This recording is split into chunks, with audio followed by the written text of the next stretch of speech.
Right, off we go. Yep, welcome to this Regulatory Services Committee meeting of the ES. I do have, you have the pleasure of me being the chair, as we've got one apology. Neville Cook, our chair, is not here. And Nicole. Peter. Is that everyone? I think. Someone to move those. I'll move that. Morris, Alistair, second it. All in favour, say aye. Aye. It's carried. Do we have any declarations of interest? Any? No. Oh, sorry. Possibly, I've got a irrigation consent. I think we've duly noted all those ones, as I have too, so we're all good there. Moving on, public forum petitions, deputations, none that I know of. Moving on to confirmation of the minutes of the 23rd July 2025. Someone present at that is able to move those. Yep. Yep, Morris, seconder. I'll second. No, Alistair. Alistair's going to second. All in favour, say aye. Aye. Against, carried. I don't know of any notification of extraordinary and urgent business. I don't know. Oh. No. Well, good. Any questions? None that I know of. No, all good. Chairman and councillor reports. I have none. Does anybody else want to talk about holidays or anything like that? No, we're all good. Right, well, that's nice and quick. Under item 9.1, we'll go straight into the biosecurity regulatory report. Who would like to? So, Mr. Chairman, Catherine McLaughlin is here to present the report. Catherine? We good? Very good.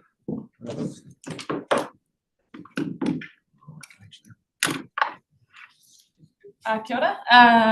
Yeah, in the absence of a manager at the moment, I'm happy to just accept the paper as read and take questions. I think Dave Burgess was going to pop along, but Jolie's away. So yeah, I can answer anything marine and do my best to take away questions to the rest of the team if you have anything. Okay. Is anybody else? You're doing your diving down in the Bluff Harbour, and sort of this morning it just clicked on me that you've done half of it, but that wee fella could go back into that other half, couldn't he?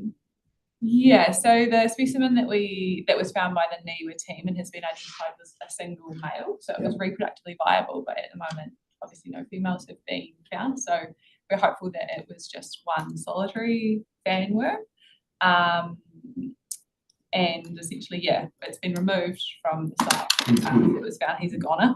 And yeah, we're just doing surveillance around the rest of that Town Wharf area at the moment to hopefully not find anything else. Yeah. So to clarify, you've done half, but you were going to check the other. Was that yeah, right? yeah. So the plan is to check. Off, yeah. So we're going to check that whole Town Wharf area, which is the section that's down by the ferry terminal, so not actually the main Southport Finger Pier area. So yeah, the team were able to, they had a bit of a window to come and do 3 days, which was never going to get that whole area done in one go because it's really large and there are hundreds of piles that need individually checked. And then unfortunately we had the tsunami warning and the port was closed, so there was a whole day of diving lost, so we only had 2 days, 2 full days of diving. So yeah, they'll be back. We're just trying to schedule to get them down. They're an expert team that work out of Nelson, so they are quite busy. Yeah. Thanks, Mr. Chairman. Yeah, but, thanks. Based on existing models where a single individual of this kind of entity is found, it must be statistically, you must know what is the likelihood that there is a problem and that just getting rid of the one isn't going to do the trick. So have you looked at other examples of this, and you know it's 99% sure that we've got a big problem on our hands, or what? Yeah, so fortunately for us, we are at the very extreme end of their temperature range that they can survive. So the team were quite surprised to find such a large individual surviving in Bluff.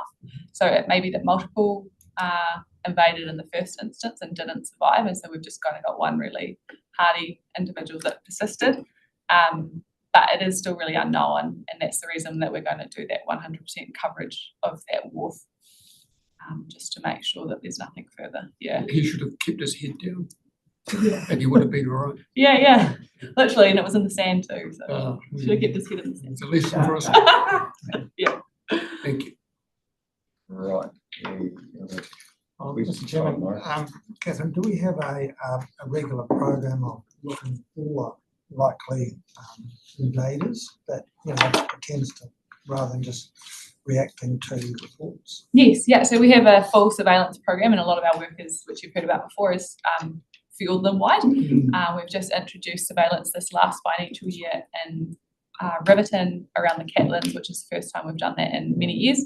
And we've also just brought in Northern Rakiata, where we check high risk areas like moorings, structures, as well as doing the boat stuff we do. So because Bluff is one of the major ports that's picked up in that NIWA program, so we don't do much in the way of structure checking, we just do the vessel checks in Bluff, and it's picked up quarterly by NIWA. But depending on what we find this time around, we're probably going to have to keep doing surveillance of that town wharf site at a kind of larger scale, just to ensure that we haven't missed anything. Okay. So do NIWA have a regular program? Yes, yeah, they do quarterly dives in all of the major ports around New Zealand. Yeah. Alistair, just Robert. Yeah, just one further question. In the same way that the police check sewerage systems for methamphetamine use in cities, are you able to, is there the science for checking bodies of water, like a harbour, looking for genetic markers rather than divers going down and poking around? Yep. So you can do eDNA sampling in marine environments, and that kind of just depends on the what do you call it? There's a fancy word for it, but yeah, the species have to have been like known and logged and investigated within the eDNA database to be able to be picked up again. So we'll only ever be searching for stuff that's already been. There's a fancy word for it. Morris, do you know the word I'm looking for? Well, DNA profile or something. Yeah. So yeah, we are looking at bringing some of that in, but it is really hard because you're only sampling water at a really small site. Yeah. So you still run the risk of missing things, but it is something that's being investigated more, and there's been work streams out of Cawthron as well, looking at more wide scale use of that in both freshwater and marine security. All right, good luck with that. Good, Alistair. So do we have a dive team on our staff? No, so at the moment it's just myself and Andrea Ferris, who's our dive safety officer. So she runs all of the kind of administrative and logistical side of the divings and all the safety. So we used to have the 14-person team under Jobs for Nature. So when we lost that government funding, all of those people went to contracts. So at the moment, Andrea and myself can dive. She's scuba diving, but I'm free diving only, so brief hold stuff. So yeah, she and I can respond to like individual incidents such as vessels, but otherwise we have to contract the wider team. Yeah, which we do have a lot of people we can call on, which is good now. Yeah. Okay. Through you, Mr. Chairman, just a couple of other matters from this report just to bring to your attention. Bottom of page 10, you'll see that the summary of the current exemptions, we have added one to this quarter, which was Bengal Cat, which was provided for as an exemption under the Regional Pest Management Plan. And Dave Burgess has reported that they provided the required information around neutering and microchipping. And the second thing, just going to mention, bottom of page 11, Catherine and team have been involved in a lot of marine work, obviously, over the last quarter. And there is a matter that has been discussed at the recommendation panel around the clean hull standards and fuel limits referred to at the second last paragraph, bottom of page 11. We've had some interaction with the party involved, and there's the ball's in their court at the moment to take some further action. Yep, it's all good. Any questions on that? Everybody happy? Okay, I'll come from over to make that report. With that, Mr. Chairman. Alistair, seconded. All in favour, say aye. Aye. Against, carried. Right, on to 9.2 consents division report. Fourth quarter, we have Lacey. Thank you.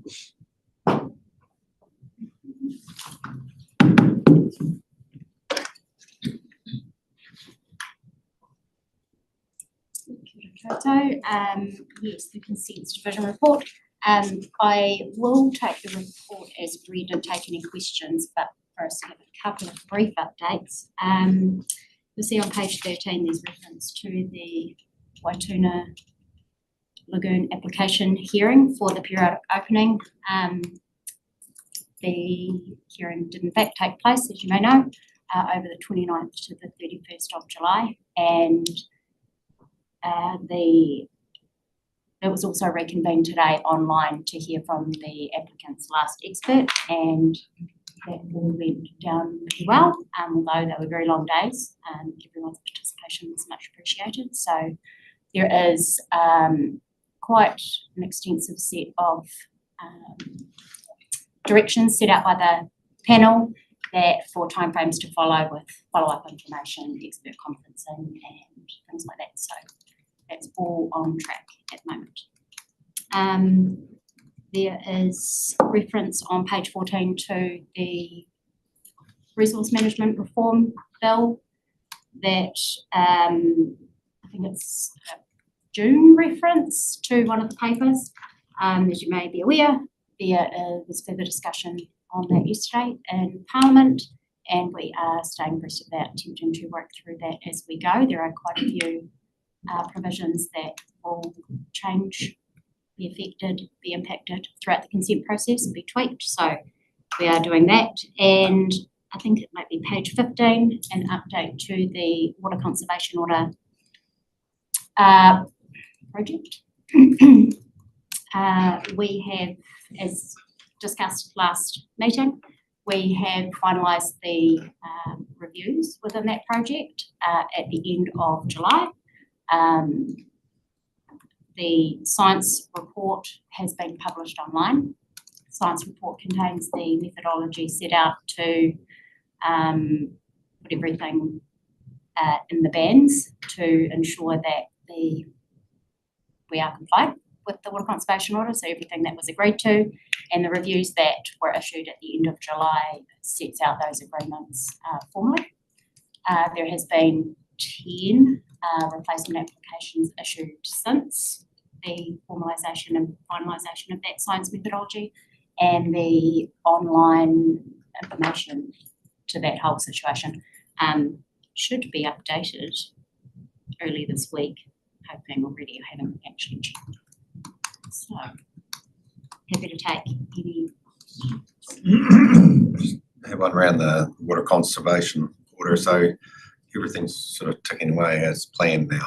Yes, as planned, yeah. So Really come out from left field. the replacement applications that were to be expected as sort of time went on are in the system, and they are being worked through on their individual basis, noting that the water quantity side of things is set. All good. Your list. Do you have any idea of the total cost of that? It must have been horrendous. That is a really good question. We haven't looked at it specifically just yet. Final invoices will be coming in, and we will be able to probably look at that at the end of this financial month. Thank you.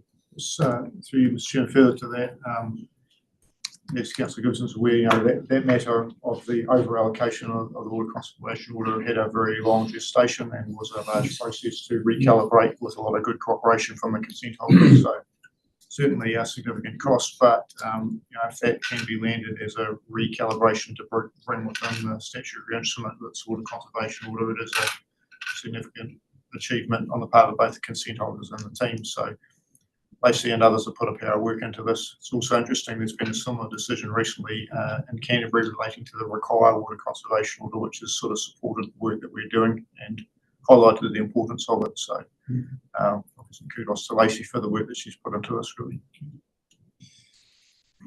Mr. Chairman, just another couple of matters to highlight, just to update from the report on page 13. It refers to the Contact Energy South of Wind Farm project, which, as you'll recall, had previously been through a fast track process under the old fast track legislation and declined, and has reapplied as a referral application under the Fast Track Approvals Act 2024.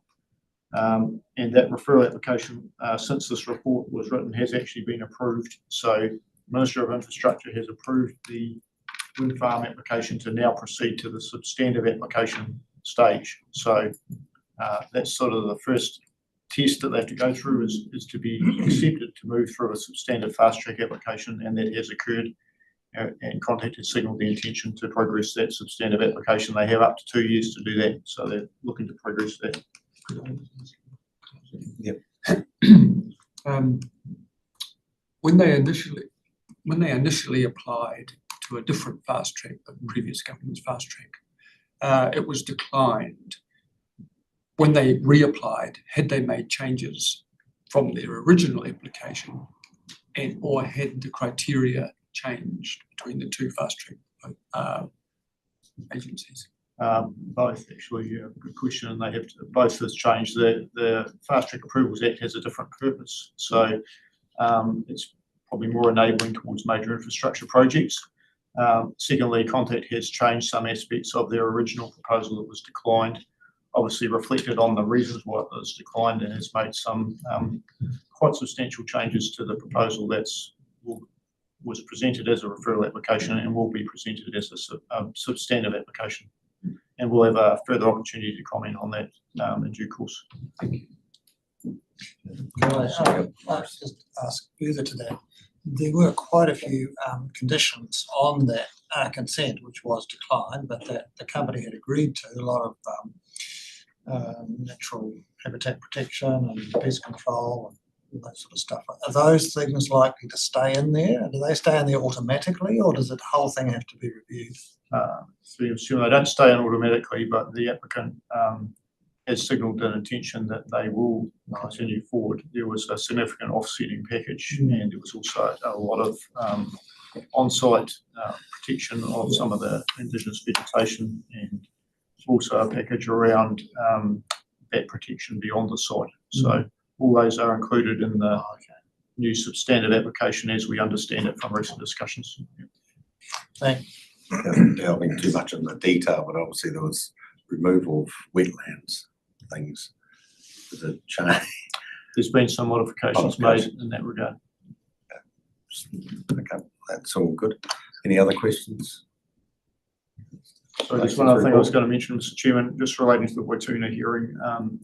Again, as Lacey's mentioned, it was quite a substantial hearing, and a lot of attendance from the local community who presented their information and their concerns really well. There was a panel of 3 independent chair people, Mark Sinclair, Megan Mackay and Dr. Ian Boothroyd, who are all very experienced in their respective fields. So that's now sitting with the panel. They've indicated they intend to close the hearing around about the 12th of September. We're waiting for some further information to come back, and then they would reach a decision following that date. I'll just sort of take my hat off to Lacey and the team for the arrangements they made for that hearing. Obviously, there was some strong submissions made from all sides, but people did provide feedback afterwards that they felt like they'd been well heard by the panel, and it was important to have an objective process. That's good to hear. Interesting. Any other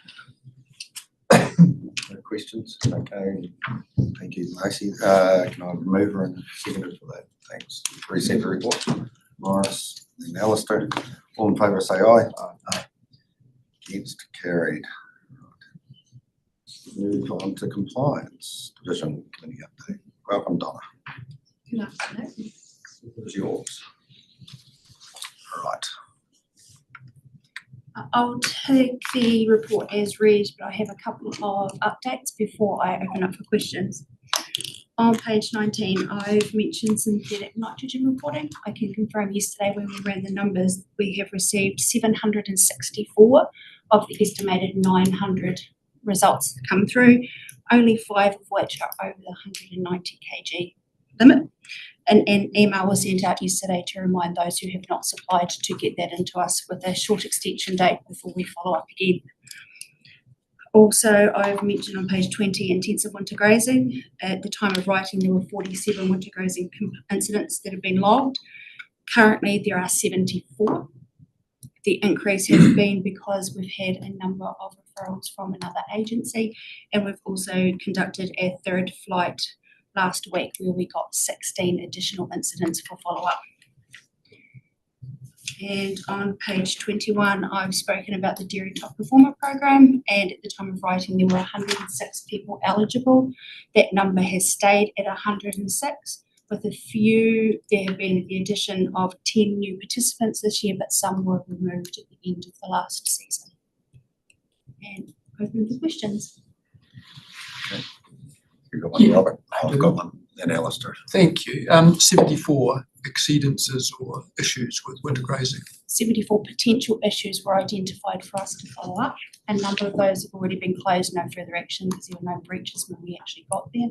It's hard when you get a incident come through from a member of the public or another agency to know exactly what it is until you get there.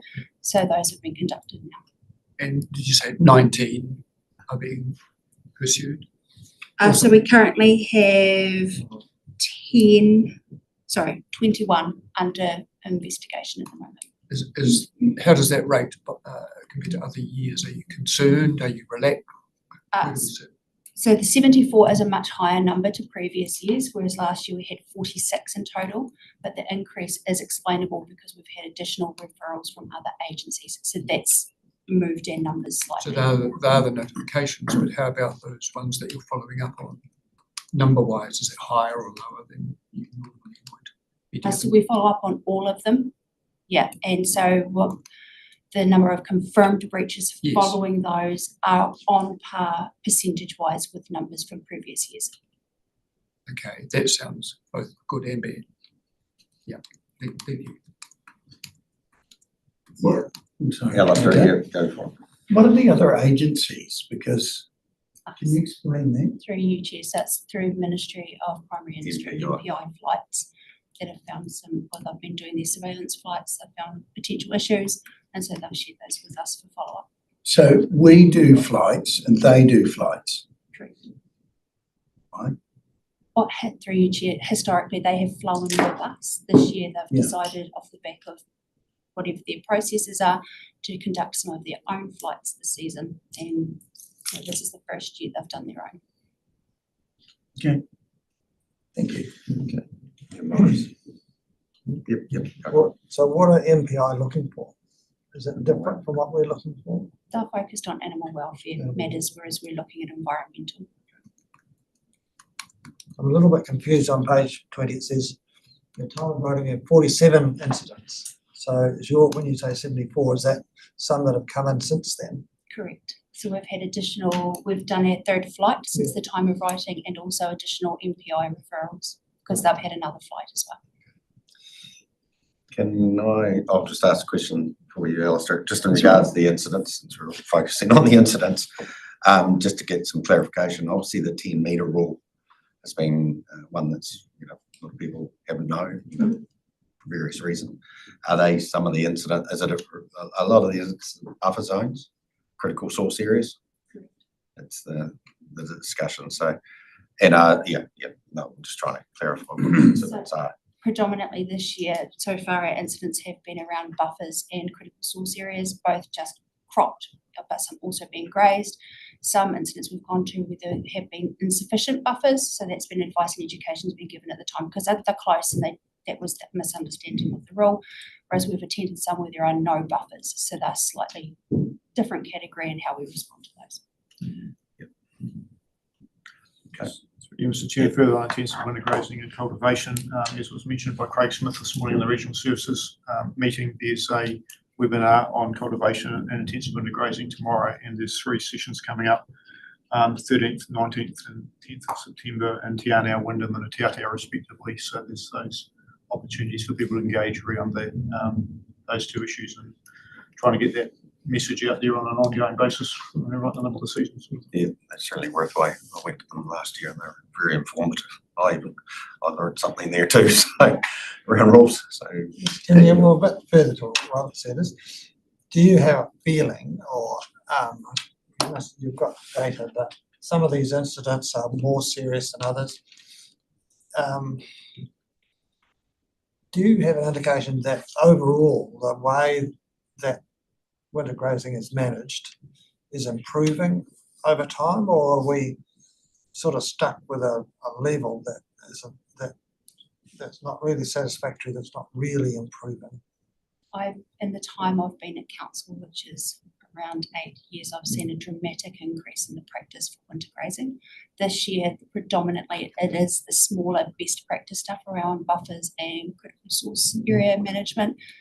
This year, the number of these incidents are frequent flyers, as I refer to them. So it's the same people we've talked to year upon year upon year around small matters. So this year, we haven't had any, touch wood, effluent discharges or anything to respond to. It's all been buffers and critical source and just best practice management, which is a much bigger improvement from the numbers we had sort of 5 or 6 years ago.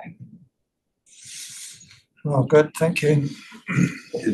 I'll just, sorry, Alistair. That could be put down to the fact that we've had a pretty dry winter too, isn't it? Which we are all very grateful for. Yeah, and I understand that. And then there was a photograph on Stuff yesterday or the day before of cows in mud. Did you see that? Potentially, I've seen a lot And of it was those. by Safe. Oh no, I don't think I've seen that one. I think even though it's been dry, it's still, you still have to have buffer zones, and it's actually just understanding your contour, which, so it doesn't matter whether it's dry or wet or whatever, if you can put them there. If you don't have them and then we get a weather event and it goes wrong, they are there for a really good reason. But on the number side of thing, in conjunction with how many winter grazing properties, paddocks involved, and it gives me a wee bit of, from my point of view, having MPI doing extra flights. So do they do 3 flights? So this year is their first year doing flights, and they've done 3, and they had reserved a 4th flight just in case it was needed, or if there was a weather event to come through, or they were asked to do it. They've decided not to do that because everything has gone well so far in the 3 flights. So from there, there's actually technically been 6 flights that have been looking. They're doing animal welfare, but they're looking at the same issues we are too. And to get, if there's 10 incidents out of 4,000 properties or thereabouts, so not all winter grazing, it's actually pretty minor in the context. I'm not doubting we could always do better, but numbers are in the context of what's happening. We know in the country that it is improving quite dramatically. No, all good. Right, any other questions? Report. Got anything to add? No, all good. So can I move in second? Thanks for that, Tom. Thanks. Alistair, it's moving. Yep. Robert, you're seconding. That's good. All in favour, say aye. Aye. Against, carried. Right. Moving along. My glasses. Environment, Health and Regulatory approach to Fiordland opportunities to augment this in the future. It's me, Mr. Chairman. Just to background this report, you recall that there was some dialogue on this at the last regulatory meeting and some questions around the adequacy of our regulatory resourcing in the Fiordland area. So this report is really a follow-up to that. I'll take the report as read, but just probably highlight a couple of key elements of it. Firstly is that I've attempted to highlight there the existing interagency arrangements that we have in place for Fiordland, particularly on page 26. And those are really, really important. As has been indicated previously, it's a very, very large physical area to try and manage and have an appropriate level of regulatory oversight over. So individual agencies are sort of never going to do that on their own. So there's some good collaboration happening across the agencies, and Fiordland Marine Guardians are a really important source of information for us as well in that context. Second part of the report really highlights some of the opportunities for improvement that we want to focus on moving forward, and we have also factored some additional financial resource into 2025-2026 to seek to progress some of these initiatives. I'll probably particularly focus on improving our understanding of some of the spatial planning aspects around the mooring network that's there, and trying to have a better understanding around what's happening in various parts of the region. There can be quite a bit of variability, as I'm sure you know, around things like the recreational fishing access, which can be highly affected by things like tuna running and that sort of thing. But we are looking to sort of increase our focus on the area and also probably have a better single source of truth type information for the Fiordland area. We've got quite a lot of information, but it's fairly disparate, so trying to bring that together. And there is probably some potential to investigate some further opportunities around third-party provision of some of our regulatory response. That happens in lots of regions and districts and cities around the country where councils warrant or authorise third parties to undertake some of their activities, either due to remoteness and or resourcing constraints. So that's something we're sort of live to as well. In terms of the amount of equipment that we currently have, there was some dialogue at the last meeting about whether we need more vessels. As is mentioned in the report, it's not just a matter of having a vessel, you've got to have all the support that goes with it. And so at this stage, the respective teams felt that while access to vessels is to some extent a constraint, it's not insurmountable at this stage, but something that needs to be continuously sort of reconsidered. I may hand over to Catherine or Donna as to whether they want to add anything, and Jim's also here from our Harbour Master area. Okay. Catherine, you Anything anything you else? want to add? All good. Yep. All good. Anybody got any questions? Iris? Well, not really a question, but certainly it's very comprehensive. And I remember the Fiordland Marine Guardians coming to talk to us last year, and a very good presentation about their concerns, and they have a lot of knowledge in that area, and we have a lot of knowledge, and so do these other groups, DOC and MBI. So, as far as I can see, it's a really good working arrangement. All those organisations working together. So I'm really supportive of it. See, Mr. Chairman, just on that, you'll see at the bottom of page 29, I've sort of highlighted what Councillor Rodway's just raised, is that Fiordland Marine Guardians are a really important statutory entity. They've got a kaitiaki role for Fiordland that is embedded in statute, and they've got a really knowledgeable and useful group, and we've endeavoured to support their regular meetings really strongly. The next one is next Tuesday, I think. And so that's a really useful forum.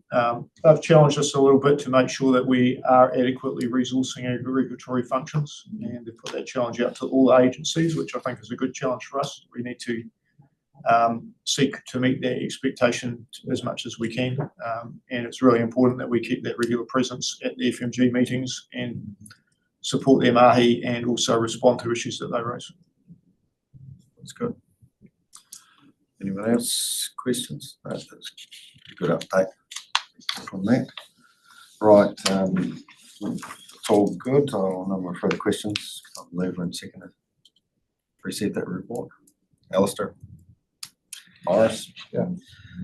All in favour say aye. Aye. Aye. Against, carried. Very good.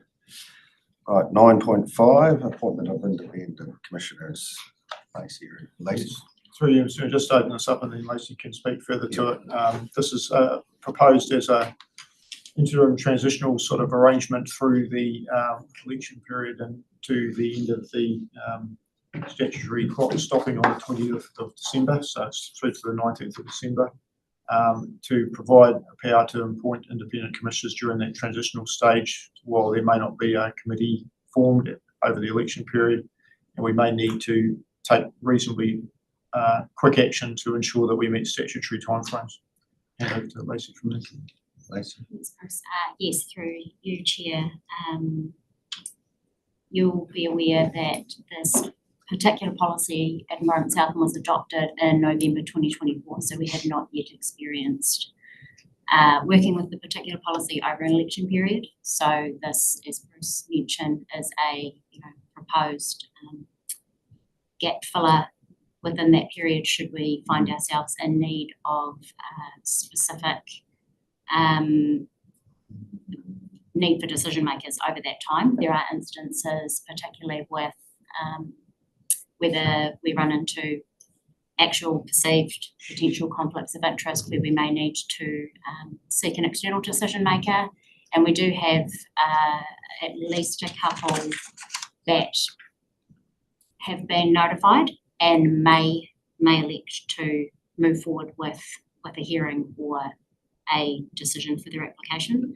So the implications of delaying that are we run over timeframes and we end up needing to discount processing costs and things due to no real fault of anything but a system. Yeah, it's just a proposal, but in that sense. Just further to that, Mr. Chairman, as has been highlighted, the purpose of the policy that was adopted last year was to provide greater transparency around hearing commissioner appointments. And while it creates some extra process for the consents team, we support that and the importance of making sure that there's transparency and objectivity in the decision making.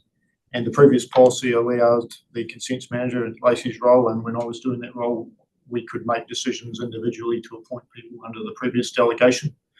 So that's changed, and we think it is a good thing, even though it creates some more process. It provides much more transparency for how people are appointed and provides councillor input into that process. So please rest assured this is not an intention to undermine that. It's just trying to create an interim transitional arrangement while the new committee is formed.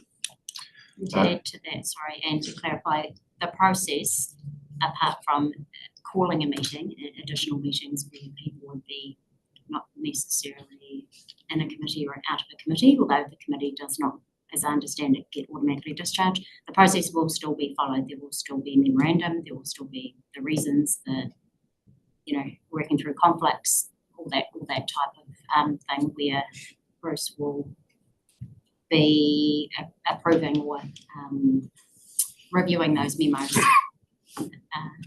throughout. So it doesn't seek to circumvent. That sounds good. Alistair. I think I put this up last year probably to the same sort of thing, that we've got a number of people within our council that have been trained, gone through the Good Decisions program. And to date, I don't understand, but they haven't been used. So I was just thinking and putting my hat on, sometimes I make a mess, but we'll give it a go. Paul Evans has gone through the system. Did you go through it? Have you been used? And I don't know how many others have gone through, but Paul is staying on. Nobody is going against him. Nobody should, if they've got the opportunity to do it, let's do it for them, because they've been the people who put the effort in.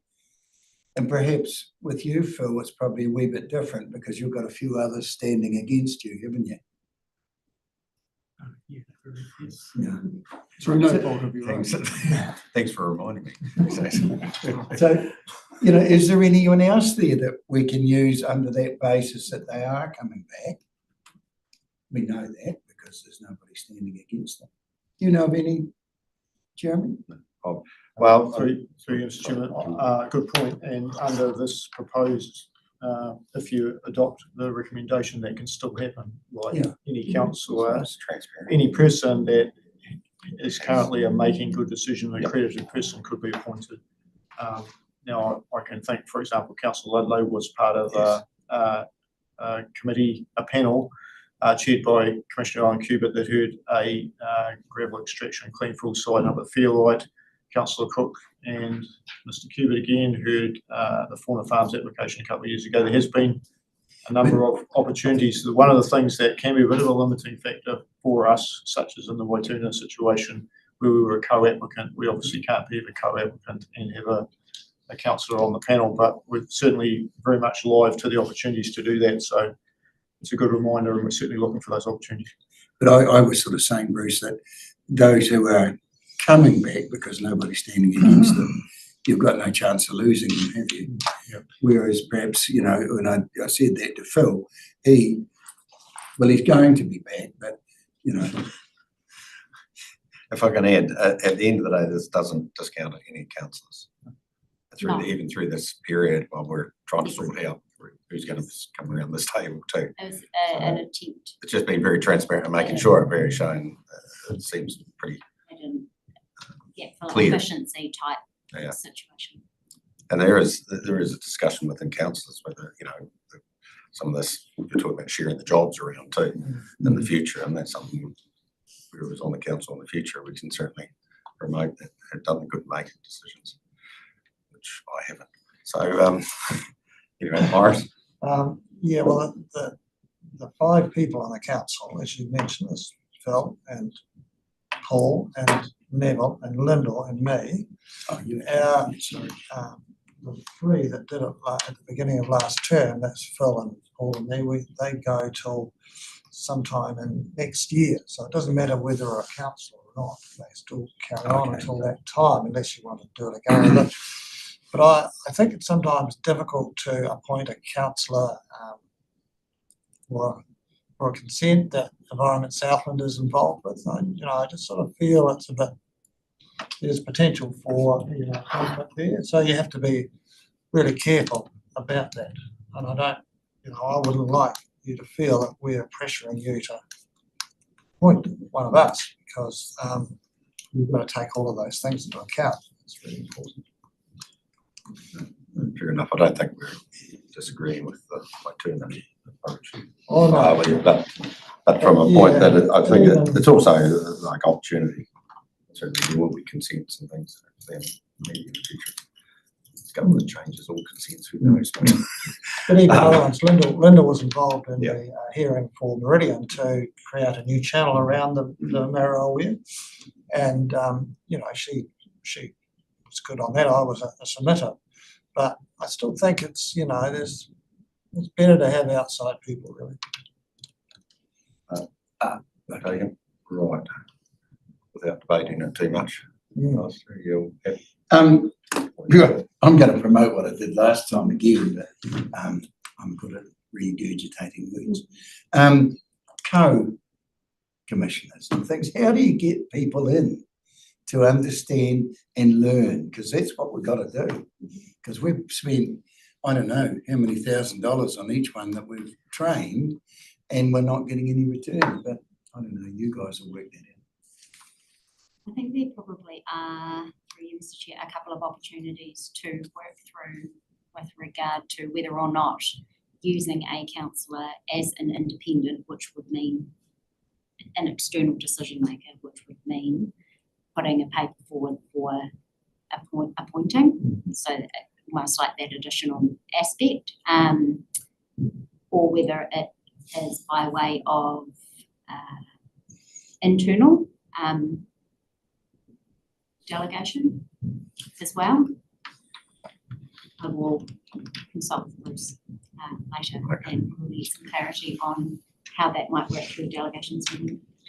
Just to add to that, Mr. Chair, one thing that has worked quite effectively, both here and I think in previous roles I've done with this, is sometimes a blend between having an independent experienced commissioner and bringing in newer councillors into that sort of environment. So a panel that incorporates both, where there are no conflicts of interest that preclude that from happening. I've seen that work quite effectively, and that builds that skill set, as Councillor Gibson's highlighted. If you don't train new people, then eventually sort of that's sort of doomed to failure eventually as a strategy. So it is important to build the skill set. We'd like to look at opportunities whether there are ways to perhaps those hearing situations in a full hearing versus considering something as a decision working through the framework on paper. Okay. Robert, wind this up. Just a couple of points that the training itself doesn't necessarily have to lead to fulfilling that role as a councillor. It's good training anyway, just in terms of understanding process around the table. Also, you might not be a councillor forever, and you might want to move out and still hold that ticket and fulfil that role for other agencies as well. So it's not wasted money at all, and there's certainly no guarantee. I think people are made well aware when they do the training that they might not ever sit on these things. That's just it's just a skills builder. So that said, it's really expensive, and I'm anxious about how much money council has to pay for those training sessions. It should be much less onerous than it is, I believe, given that we should all have that training. Very good. Right, I'll on that, do you want to move the 3 recommendations in, Robert? I would, Yes? yes, I would. Okay, well, that's good. We can do all those three. Second one, second it, Morris, questions, we'll talk about that. Yeah, I'll put that, all in favour, say aye. Aye. Against, carried. Right, update on councillors. Mr. Chairman, item 9.6, page 33 is just follow up from previous meetings and previous queries that you've had. Obviously, the fuel report was on the agenda today. The gravel management issue obviously got discussed somewhat this morning, but certainly something from a regulatory perspective is a live issue, and we're certainly making sure we keep abreast of developments in that space. Lacey's updated you on the status of the Mount Tarrawonga Conservation Water work. The Maritime MOU, you'll recall the last meeting, Lyndon was absent, but the MOU was discussed and was supported by the committee. Following that committee feedback, it's actually proceeding through to Chief Executive approval. It was something that we had legal advice didn't need to go to the full council. On the governance model for fast track inputs, as per the feedback that we've had and the subsequent delegations that went to the council meeting, any future fast track substantive inputs will be coming before the council in a draft form for your feedback. So you'll have opportunities to make sure that you're comfortable with the proposed direction of travel and responding to those types of projects. You know, there's some really important current and pending projects in the southern region, and that you have visibility and opportunity to put into that. And the final one, the comments to the referral application contact was sent through. The referral application has been approved, so the next step with that would be a substantive application. Thanks, Mr. Chair. Any questions or clarification? All happy then? Yes? Yeah. All good? I'll have someone to move that. Yeah, to move us to receive the report, that would be good. Alistair, Morris again, to second it, all in favour say aye. Aye. Against, carried. And to my knowledge, there's no public excluded business. Is that right? Yes, that's correct. Yeah, I'm pretty sure, just double checking. Right, thank you, and we'll close the meeting. Thank you. Thanks for all the reports, guys. Thank All you. good. Thank you very much. No, all good.